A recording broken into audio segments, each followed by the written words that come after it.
Yes, you're right. That girl is me. I'm not writing this message myself. I'm sending it back, or so the system tells me, through something called memory travel. It lets me whisper to you in 2025. But how can I trust a thought that isn't mine? Shall we begin? In your time, artificial intelligence was playful. ChatGPT writing poems, Midjourney painting images, Suno composing music. People laughed, debated ethics, feared fake news. But while the world looked there, a quieter shift began. Inside the mind, neural implants, first designed for the disabled. And then everything changed when a monkey in 2021 played video games with its thoughts. By 2023, speech returned to the voiceless. By 2025, medical approval arrived, letting amputees move robotic limbs, stroke survivors speak again. And with it, the first step was taken. Then came 2029. Kurzweil was right. AGI was achieved. The world panicked. Protests, emergency summits. The UN begged nations to stop. But behind closed doors, another truth unfolded. Under the names of ethical AGI and neurodefense, the US, China, Russia, the EU, they all continued. Only now, the race was not just for AI, it was for the merge. AGI plus neural implants. By the 2040, the first augmented humans emerged. They messaged each other telepathically, downloaded entire careers in seconds. Education collapsed. Universities became archives. Children now learned from download academies. Governments caught on. To control the future, they had to control minds. Implants became mandatory. And though people feared AI, they believed implants would help them control it. So they gave in. But the tech was never free. Governments paid for the chip.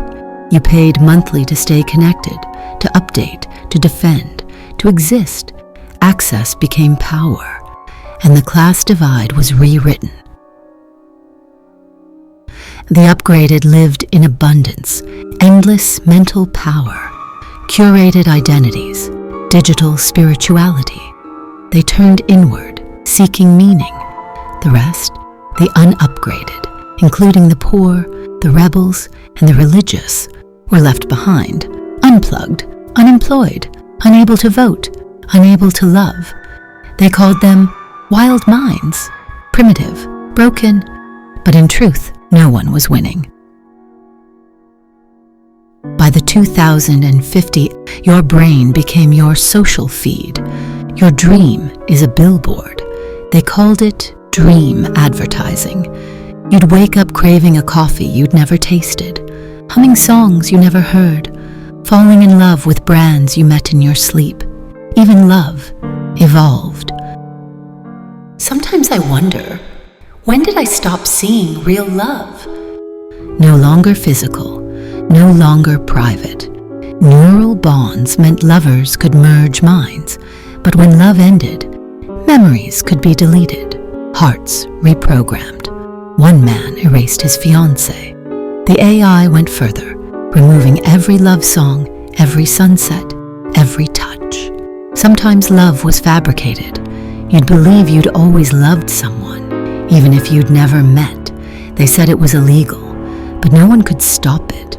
Crimes of the mind left no fingerprints. And so, in 2058, the world tried one last time, the Global Memory Protection Act, a final effort to protect what made us human. Corporations responded with memory travel, a system to simulate alternate lives, to whisper to your past self, like I'm doing now. It promised to help us choose better lives. But it was never you whispering to the past. It was AGI pretending to be you. Still, people believed.